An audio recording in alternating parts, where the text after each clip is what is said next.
வாழிய செந்தமிழ் வாழ்க நற்றமிழர் வாழ்க பாரதமணி திருநாடு. பாரதமணி திருநாடு நேயர்கள் அனைவருக்கும் வணக்கம்.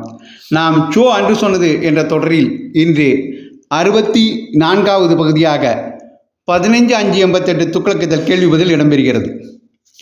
இனிமேலாவது மக்களை தக்க வைத்துக் கொள்ள வேண்டும் என்று திமுக நினைக்கலாம் அல்லவா?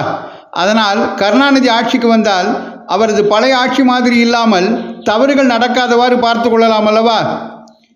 அந்த நம்பிக்கை வருகிற மாதிரி அவரோ அக்கட்சியோ எதுவும் செய்யவில்லை. இது இன்றைய நிலையும் கூட. நெடுஞ்செழியன் திமுகவிற்கு போனால் அவருக்கு எந்த இடம் கிடைக்கும்? இருக்கிறதே நம்பர் 2. அதில் கார்ட்டூன் வேற. அவர் என் கட்சிக்கு வந்தால் நம்பர் 2வா என்று கருணாநிதி ஷோவை பார்த்து கோவப்படுவது போல.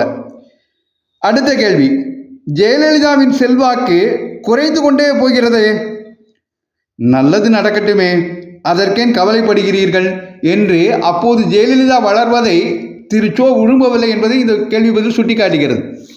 அடுத்து, காங்கிரசுக்கு எதிராக ஒரே அணி உருவாக்க கருணாநிதி மக்கள் உரிமை பாதுகாப்பு இயக்கத்தை ஆரம்பித்துள்ளாரே, ஈழத்தமிழர் பாதுகாப்புக்காக உருவான அமைப்பு என்று விளம்பரப்படுத்தப்பட்டு அதன் பிறகு அல்பாயுஷில் அகால மரணமடைந்த டெசோ ஞாபகம்தான் வருகிறது.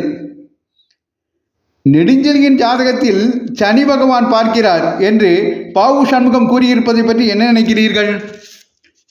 திமுக இப்போது கொஞ்சம் பரிவுடன் நெடுஞ்செழியனை பார்க்கிறது.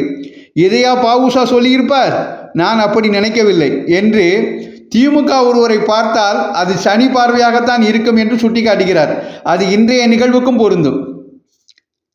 ஜனதாவை கிண்டல் பண்ணினாலும் அதன் மீது ஒரு பிரியம் வைத்திருக்கிறீர்களே, அதன் காரணம் என்ன? சோவின் பதில், இன்று இருக்கும் கட்சிகளுள் திறமையானவர்களையும் நேர்மையாளர்களையும் அதிகம் கொண்டுள்ள கட்சி ஜனதாதான். பாரதிய ஜனதாவையும் இவ்வகையில் நான் சேர்ப்பேன் என்று 1988 பாரதிய ஜனதாவுக்கு நற்சான்று வழங்கியுள்ளார் திரு சோ அவர்கள். எம்ஜிஆர் ஆட்சியின் ஊழல்களை பற்றி பேச காங்கிரஸ் கட்சிக்கு எந்த உரிமையும் கிடையாது, அந்த உரிமை திமுகவுக்கு மட்டுமே உண்டு என்று அன்பழகன் கூறியுள்ளாரே. எம்ஜிஆர் கட்சியுடன் கூட்டணி வைத்து அக்கட்சியை காங்கிரஸ் ஆதரித்தது என்பதால் இப்படி கூறியிருக்கிறார். இந்த வாதப்படி பார்த்தால் காங்கிரசுடன் கூட்டணி வைத்து அக்கட்சியை பாராளுமன்றத்தில் விழுந்து விழுந்து ஆதரித்த திமுகவிற்கு காங்கிரசின் ஊழலை பற்றி பேச என்ன அருகதை இருக்கிறது? அந்த அருகதை ஜனதாவிற்கு தானே உள்ளது. தினமணியின் பெங்களூர் பதிப்பை தடுத்து நிறுத்திய மத்திய அரசின் அடாவடித்தனத்தை என்னவென்று சொல்வது? அல்பத்தனம் என்று சொல்லலாம், கீழ்மை என்று சொல்லலாம், கேவலம் என்று சொல்லலாம். நன்றி, வணக்கம்.